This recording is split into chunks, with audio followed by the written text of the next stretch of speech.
जब रिपोर्टिंग के सीज़न में हम बड़े प्लांट को हार्ड ट्रिमिंग वगैरह करते हैं तो इस तरह से कटिंग मिल जाते हैं दोस्तों, जिसमें हम बढ़िया से टेपर वाला प्लांट पा सकते हैं। तो ये टाइनी सा एक फाइकस का प्लांट तैयार हो रहा है। तो चलिए अगले स्प्रिंग की तैयारी अभी से स्टार्ट कर देनी है हमें मेरे ख्याल से। तो एक फ्रेम वर्क बना लेते हैं हम इस सीज़न में। जो भी प्लांट हमने ग्रो करवाए हैं या कुछ हुए हैं ग्रोथ, तो उसको हमें जो भी स्प्रिंग के बाद जो एक्स्ट्रा ग्रोथ हुआ है मानसून के बाद भी, तो उन ग्रोथ को संभालने के लिए हमें ये स्टेप लेना है, यानी हमें फ्रेम वर्क बना लेना है। डिफ्लेशन नहीं करना है, कुछ पत्ते रहने देना है और वायरिंग कर लेना है, जिससे एक फ्रेम बन जाएगी वायरिंग के बाद। तो क्या होगा, फ्रेम हो जाएगा और कुछ नई ब्रांचें निकलने की संभावना रहती है। इससे आने वाले स्प्रिंग में हम अच्छे से हमारा प्लांट डेवलप हो पाएगा।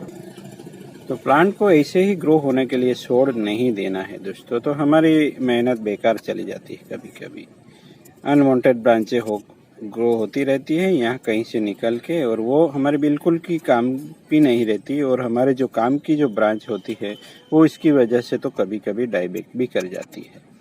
तो इसलिए प्लांट पे तो नज़र बनाए रखनी होती है, जिससे हमें आने वाले वक्त में हमारा प्लांट सही से रेमिफिकेशन हो पाए, क्योंकि हम दोनों तरफ से काम करते हैं। एक रेमिफिकेशन भी होता है, रूट ट्रिमिंग भी होता रहता है। छोटे प्लांट पे यही अच्छा है। तो चलिए वायरिंग कर रहा हूँ।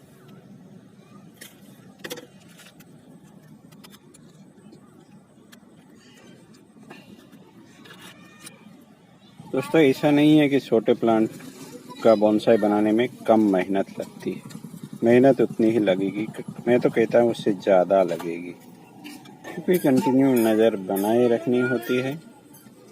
कभी भी डिहाइड्रेट भी हो जाता है, कहीं बाहर गए तो ऐसे प्लांट के लिए स्पेशल अरेंजमेंट करके जाना पड़ता है।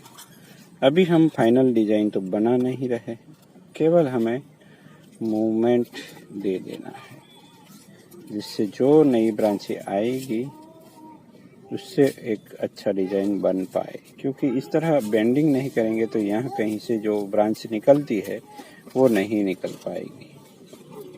तो इस तरह से करने से ब्रांचिंग निकलने की संभावना बहुत ही बढ़ जाती है।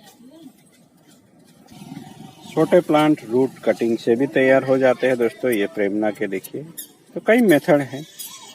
अगर छोटे प्लांट इस तरह से रूट कटिंग से भी हो जाते। कोई प्लांट हमने बैग से निकाल के लगाया था तो उसकी रूट यही रहने दी थी, बैग को हमने तोड़ा नहीं था, तो वहाँ से ये प्रकट हो गया।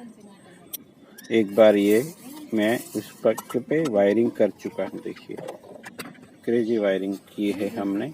तो उसको अब ये न्यूट्रल है, मैं कहता रहता हूँ ना कि न्यूट्रल होने के बाद फिर से उसको बेंडिंग कर सकते हैं। वो देख लीजिए ये न्यूट्रल हो गया है, यानी देखिए ये इतना ज़्यादा हम बेंडिंग कर पाते, इससे ज़्यादा तो कौन कर सकता है, देखिए।